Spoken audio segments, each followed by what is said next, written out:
En México, casi el 20% de las personas con discapacidad nunca ha pisado un salón de clases. Y pues es una cifra cruda.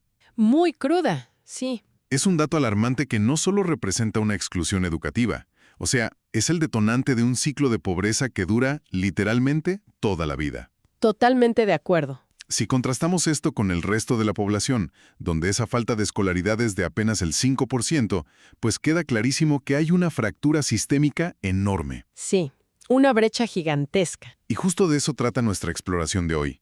Tenemos sobre la mesa un documento súper importante: las nuevas reglas de operación del Programa Pensión para el Bienestar de las Personas con Discapacidad Permanente. Ajá, las que son para el ejercicio fiscal 2026. Exacto, las publicadas recientemente en el Diario Oficial de la Federación el 13 de febrero. Y fíjate, es un texto normativo bastante extenso. O sea, es denso, con docenas de artículos, anexos técnicos. Sí, el típico lenguaje burocrático, ¿no? Ándale, tal cual. Pero detrás de todo ese lenguaje técnico gubernamental, lo que realmente hay es un intento institucional, digamos, por detener ese ciclo de marginación de tajo. Claro. Las reglas de operación son en esencia el manual de instrucciones de cómo el Estado planea intervenir en esta fractura. Y por eso, la misión de este análisis a fondo es eminentemente práctica. Vamos a ponernos la camiseta, o bueno, a adoptar el espíritu de un servidor de la nación, pero con lupa analítica. Me encanta la idea. El objetivo es traducir cada requisito, cada ventanilla, cada regla en una guía clara y digerible. Queremos que cualquier persona interesada o las familias que asisten a alguien con discapacidad pues tengan toda esta información procesada. Sí, para que puedan acceder a este derecho sin dar vueltas innecesarias. Exacto. Y es un enfoque fundamental, porque antes de listar documentos y requisitos, es necesario entender la maquinaria detrás del programa. Totalmente. La iniciativa responde a una realidad demográfica que es ineludible. El censo 2020 del INEGI arrojó que hay 6.2 millones de personas con discapacidad en el país. A ver, vamos a desempacar esto. 6.2 millones de personas no es un sector minoritario para nada. No, para nada. Para dimensionarlo correctamente, estamos hablando del equivalente a la población entera de un estado mediano o incluso grande de la República. Exactamente. Y la métrica de la falta de educación que mencionábamos al principio es solo la punta del iceberg, porque el marco normativo revela que esta falta de escolaridad se traduce directamente en exclusión laboral. Sí, ahí está el cuello de botella. Solamente 4 de cada 10 personas con discapacidad logran insertarse en la población económicamente activa. O sea, es como, imagínate jugar un videojuego en modo difícil y con el control descompuesto, mientras el resto juega en modo normal. Híjole, es una analogía muy fuerte pero muy atinada. Y lo fascinante aquí es cómo opera la mecánica de esa exclusión. A ver, cuéntame más de eso. Es que no se trata simplemente de que las empresas, digamos, no quieran contratar. El rezago comienza en la infancia temprana. Claro, el efecto dominó. Exacto. Si las escuelas no tienen infraestructura adaptada o maestros capacitados, pues el menor simplemente no asiste. Ajá. Y si no asiste, no desarrolla habilidades de socialización ni las competencias técnicas necesarias. Se va quedando atrás. Así es. Para cuando llega a la edad laboral, la barrera ya no es solo física, es curricular. Y esa dependencia económica absoluta recae entonces en la familia, casi siempre en la madre. Sí. Que muchas veces tiene que dejar su propio trabajo. Ándale, debe abandonar su empleo para convertirse en cuidadora de tiempo completo. Es un doble golpe económico para los hogares. Y es precisamente por esa vulnerabilidad económica doble que el artículo 4 constitucional cambió las reglas del juego. Y esto es vital entenderlo para quienes nos escuchan. Súper importante. El apoyo económico dejó de ser visto como un programa de caridad, un donativo o una concesión política temporal. Claro, el famoso asistencialismo. Exacto. Al elevarse a rango constitucional, la pensión ahora es un derecho exigible. O sea, el Estado está obligado legalmente a garantizar este recurso independientemente de qué administración esté en el poder. Y fíjate que esa distinción jurídica transforma por completo la relación entre el ciudadano y el gobierno. ¿Cómo así? Pues ya no es un beneficiario pasivo pidiendo un favor. Es un derechohabiente ejerciendo una prerrogativa constitucional. Ándale, cambia toda la perspectiva. Totalmente. Ahora, sabiendo que la necesidad abarca a millones, El reto logístico para el Estado es decidir, pues, a quién atender primero y cómo organizar el presupuesto. Y ahí es donde las reglas de operación se vuelven súper específicas. Si observamos la población objetivo definida para 2026, hay un corte muy claro. Sí, está muy bien delimitado. El primer gran bloque tiene cobertura universal por edad. Esto abarca a niñas, niños, adolescentes y jóvenes desde su nacimiento, desde los 0 años, hasta los 29 años cumplidos. Ajá, ese es el primer grupo. Para este grupo la geografía no importa. Si la persona tiene menos de 30 años y presenta una discapacidad permanente, entra al programa en cualquier estado de la República. Así de fácil. Y tiene mucho sentido. El diseño de este primer bloque busca blindar precisamente esa etapa de desarrollo, educación y la primera inserción laboral. Claro, los años formativos. Exacto. Asegurar el ingreso en esas primeras 3 décadas es la estrategia clave para evitar ese rezago histórico del que hablábamos hace un momento. Pero a ver, tengo un problema con la siguiente parte de las reglas, y me imagino que muchas personas en la audiencia van a compartir esta frustración. A ver, dime. El texto menciona un segundo bloque, que va de los 30 a los 64 años, y aquí ya no es universal de entrada. Así es, cambian las condiciones. La política indica que entran automáticamente si viven en municipios indígenas, afromexicanos o en zonas clasificadas con alto y muy alto grado de marginación. Ujú. Pero a ver, si alguien tiene 45 años, Ajá.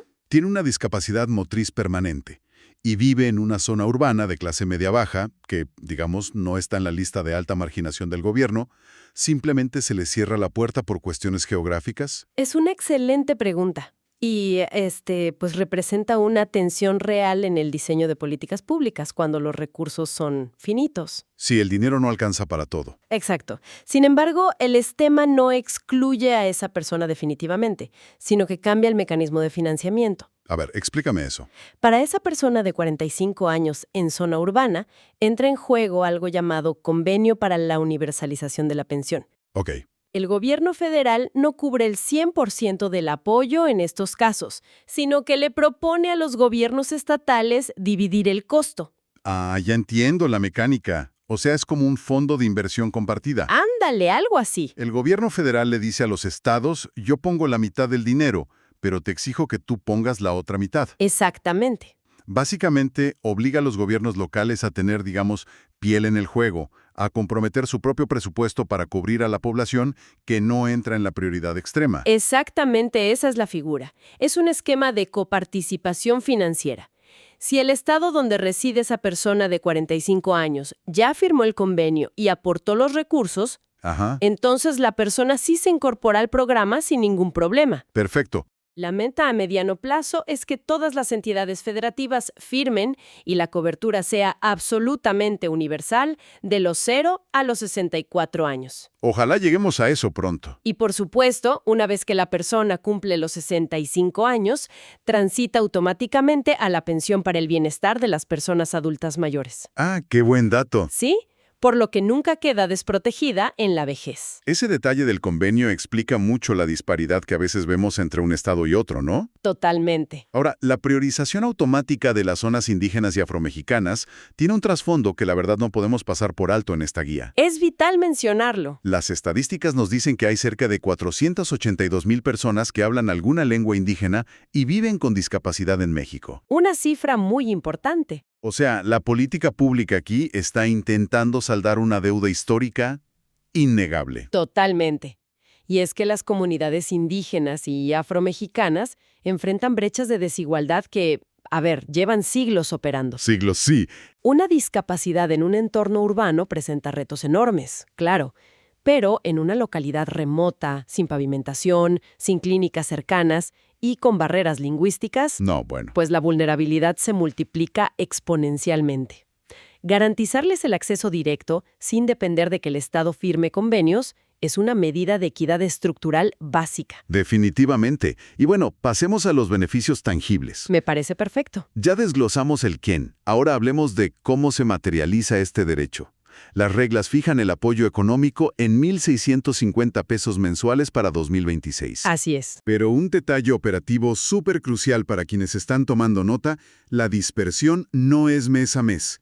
El pago es bimestral. Exacto, cada 2 meses. Es decir, Caen 3.300 pesos cada 2 meses, y el mecanismo es a través de una transferencia directa a una tarjeta del Banco del Bienestar. Y fíjate que la insistencia en la tarjeta bancaria no es un capricho modernizador del gobierno, ¿eh? Ah, no. No, el objetivo central de la transferencia directa es eliminar la cadena de intermediarios. Uy, claro, el famoso coyotaje. Exacto. Históricamente en México, la entrega de apoyos en efectivo o a través de líderes comunitarios se prestaba a clientelismo político. Condicionaban los apoyos. Ándale, se condicionaba a cambio de lealtad o peor aún, el intermediario cobraba una comisión indebida por entregar el dinero. ¡Qué coraje! Al bancarizar el derecho, la persona o su familiar tienen control absoluto y auditable sobre el recurso. No le deben nada a nadie. Y aquí es donde se pone muy interesante, porque uno pensaría que la intervención del Estado termina ahí. No, en el depósito bancario. Ajá. Pero las reglas de operación incorporan un componente en especie específico para la población de 0 a 17 años, y es la rehabilitación. Un gran acierto. El Estado emite una credencial de rehabilitación para el bienestar, la cual funciona de manera completamente electrónica para acceder a terapias certificadas. Y si conectamos esto con el panorama general, lo que hace esta credencial es atacar directamente el problema de la salud preventiva y correctiva. Claro. Porque, a ver, un apoyo económico ayuda a pagar la despensa o los pasajes. Pero si un menor no recibe fisioterapia, estimulación temprana o atención psicológica... Se estanca. Exacto. Su nivel de independencia en la vida adulta va a estar severamente comprometido. Pero, a ver, seamos un poco críticos con la ejecución operativa. A ver. Estamos hablando de un programa que atiende a poblaciones en zonas de muy alta marginación, en la sierra, en la montaña. ¿Sí? Un sistema de credencialización puramente electrónico y sin papel no se convierte en una barrera tecnológica ridícula en lugares donde a veces ni siquiera hay señal de celular o internet. Es una observación muy válida y es un riesgo operativo real que las dependencias tienen que sortear todos los días. Ajá. Sin embargo, la razón de digitalizar este proceso no es, digamos, obligar a la familia a tener un teléfono inteligente de última generación. Ok, entonces, La digitalización está del lado de las instituciones prestadoras de servicios de salud. ya entiendo. El sistema electrónico permite que el gobierno federal le pague directamente a las clínicas o centros de rehabilitación por cada sesión efectivamente brindada. Papelito habla, pero en digital. Exactamente. Evita el fraude de los vales de papel falsificados o, peor, las terapias que se cobraban pero jamás se impartían. Sí pasaba. Muchísimo. Esto asegura que los recursos del Sistema Nacional de Salud se gasten en pacientes reales con seguimientos clínicos estandarizados. Ok, aclarado ese punto, la lógica de prevención de fraude hace todo el sentido del mundo.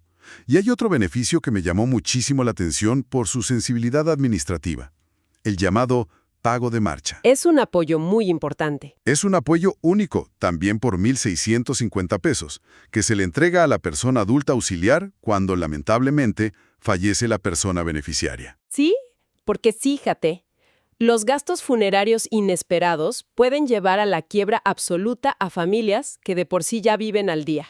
Es un golpe durísimo. Este pago de marcha reconoce desde lo administrativo que el cuidado de una persona con discapacidad a menudo agota los ahorros familiares. Sí, te quedas sin nada. Es una medida, pues, para amortiguar un poco el impacto financiero inmediato tras la pérdida. Muy bien. Creo que la teoría, el contexto social y los beneficios están súper claros. Excelente. Es momento de entrar al terreno 100% práctico.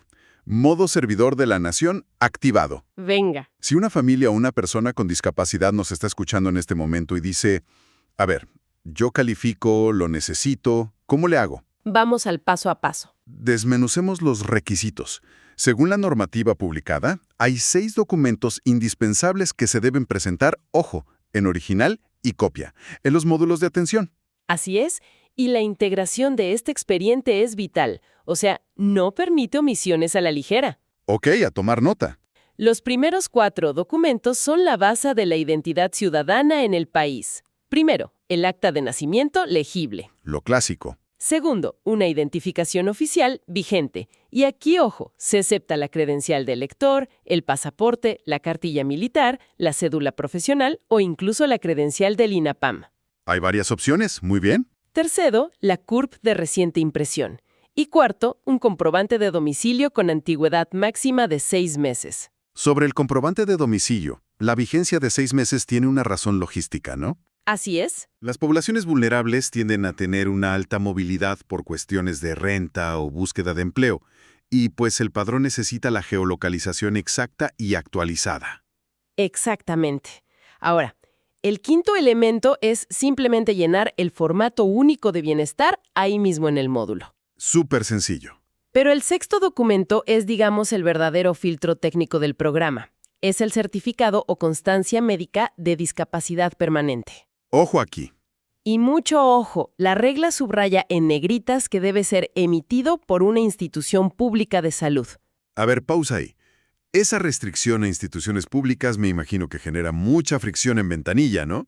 Uy, bastante. Porque la gente dirá, oye, ¿por qué no aceptan la carta del doctor privado de la esquina o de la farmacia? Y tiene una justificación profunda. El Estado necesita estandarizar la medición de lo que constituye una discapacidad permanente. Claro, no todos miden igual. Exacto.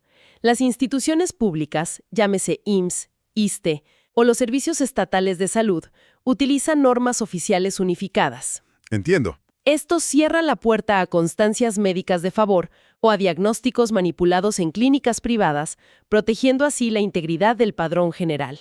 Súper necesario para evitar abusos. Y aquí entra una figura operativa maravillosa que leí en las reglas, la persona adulta auxiliar. Es una gran ayuda. Porque la burocracia puede ser desgastante para cualquiera, pero para una persona con movilidad reducida o una discapacidad intelectual, pues es una barrera infranqueable. Sí, puede ser imposible hacer el trámite.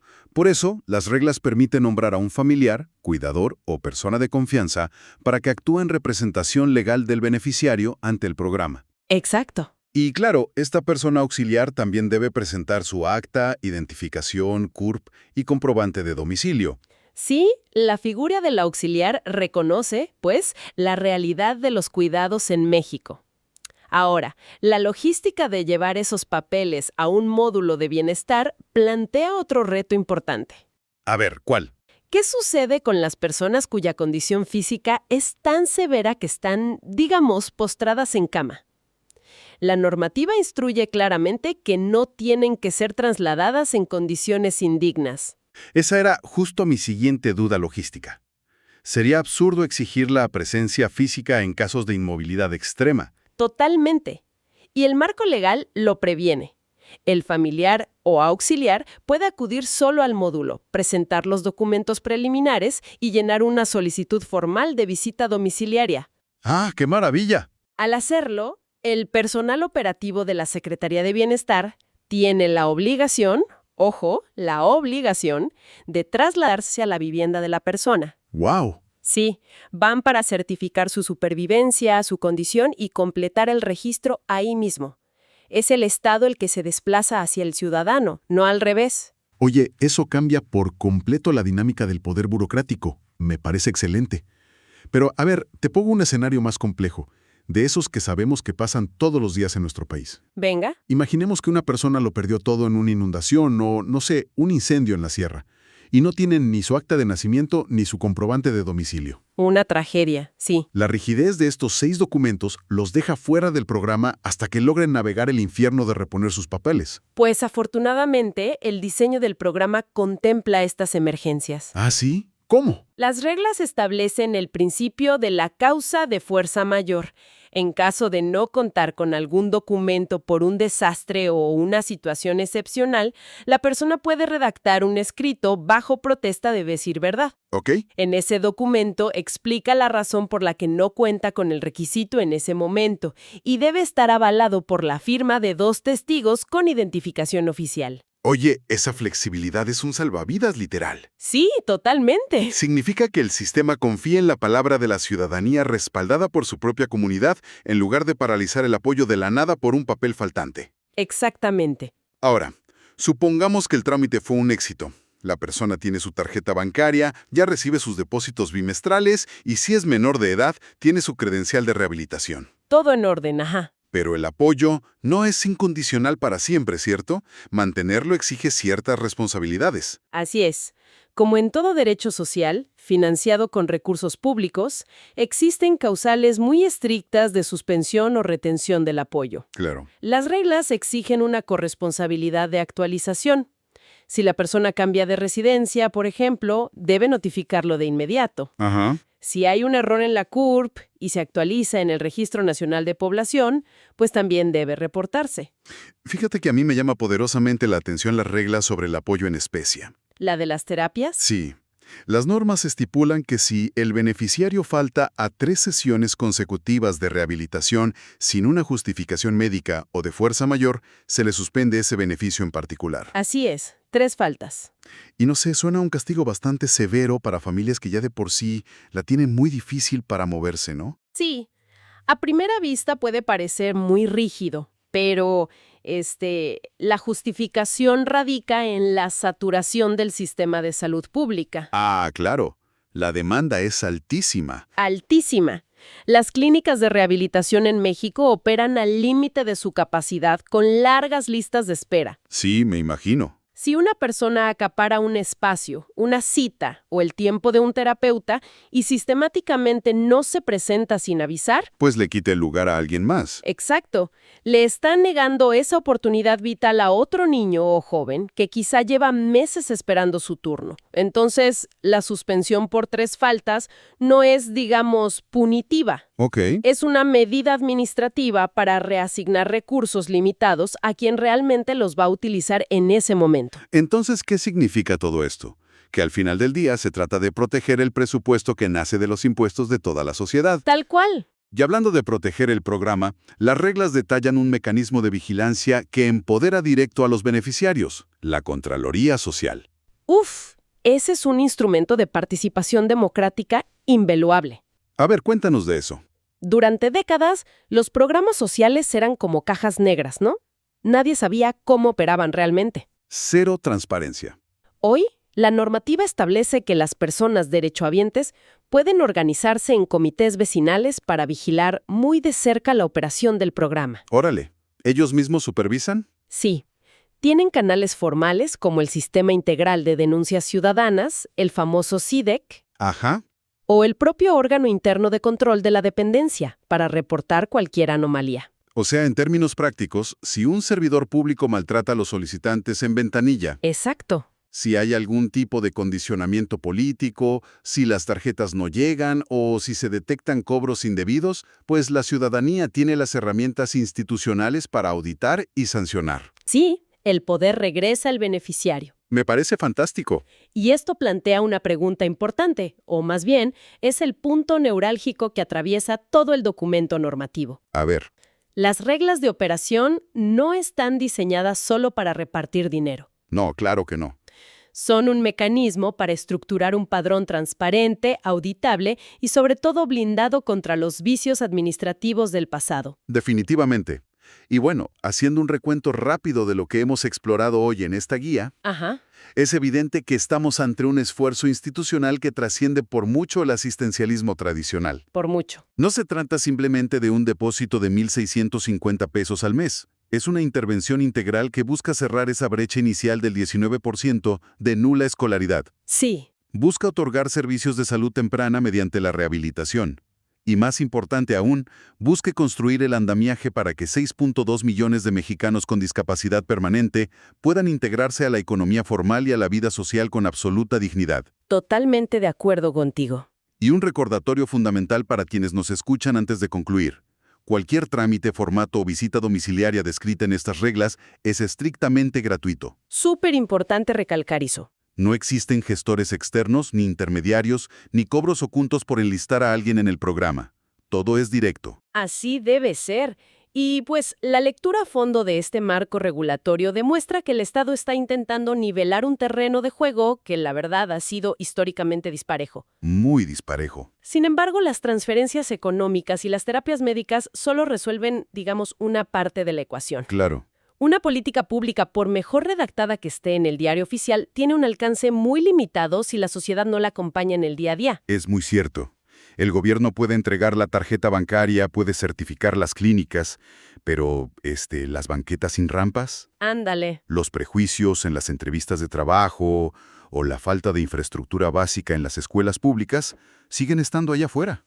Y eso justo me lleva a pensar en el verdadero reto de fondo para todos nosotros. ¿Cuál sería? Si a través de estos instrumentos legales logramos que el dinero o el acceso inicial a las terapias dejen de ser esa barrera paralizante, Ujú. entonces, ¿cuál es el obstáculo invisible de diseño o de falta de empatía en nuestro propio entorno cotidiano que seguimos tolerando? Uf, qué fuerte. Es un muro que no va a desaparecer por decreto oficial, sino que nos toca derribar a nosotros, en cada espacio que habitamos, en las calles, en las escuelas, en los trabajos. Es una pregunta contundente para reflexionar y sobre todo para accionar desde nuestras propias trincheras, ¿no? Exactamente. Pues muchísimas gracias por acompañarnos en esta exploración detallada de cómo un documento burocrático puede efectivamente empezar a transformar realidades. Hasta la próxima.